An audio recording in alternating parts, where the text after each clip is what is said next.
किसी इंसान को पाना हो, सक्सेस चाहिए हो या कोई सपना पूरा करना हो, हम उस चीज को इतना टाइटली पकड़ लेते हैं कि वही अटैचमेंट हमारी वीकनेस बन जाती है। और शायद इसलिए कहते हैं detachment is the real power. Hello everyone, my name is Preeti and welcome back to my channel. Detachment का मतलब ये नहीं होता है कि आप केयर मत करो, बल्कि उसका मतलब ये होता है कि आप केयर तो पूरी तरह करो, लेकिन उससे अपनी खुशी, सेल्फ वर्थ या मेंटल पीस को उसके रिजल्ट पे डिपेंड मत करो। डिटैचमेंट का मतलब ये बिल्कुल नहीं है कि आप किसी इंसान, सपने या रिलेशनशिप की केयर करना छोड़ दो, बल्कि उसका डिफरेंस ये है।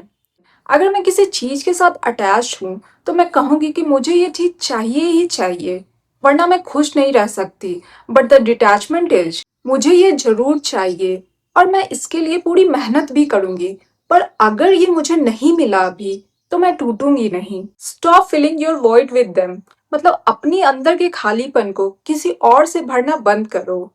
जब हम अपने अंदर के खालीपन को किसी और से भरने की कोशिश करते हैं, तब हम अटैचमेंट क्रिएट कर लेते हैं, और वही अटैचमेंट हमें इमोशनली वीक बना देती है।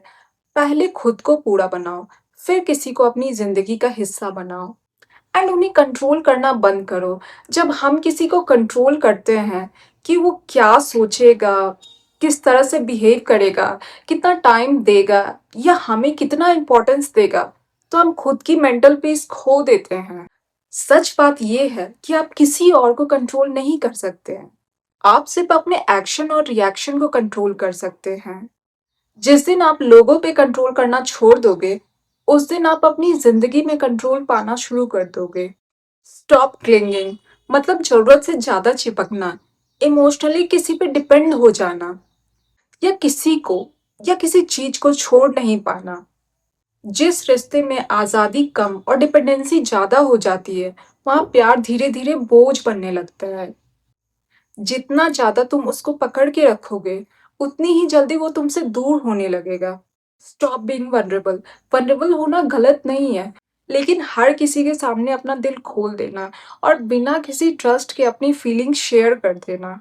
अपनी इमोशंस की वैल्यू समझो और सिर्फ उन लोगों के साथ शेयर करो जो उनकी इज्जत करते हो। Be kind, be real, but हर किसी को आपके इमोशंस का एक्सेस नहीं मिलना चाहिए। Stop living for others. थोड़ा सेल्फिश बनो। सेल्फिश होने का मतलब दूसरों को दुख देना नहीं होता। इसका मतलब है अपने मेंटल पीस, अपने हेल्थ या अपने सेल्फ रिस्पेक्ट को उतना ही इम्पोर्टेंस देना जितना आप दूसरे को देते हैं।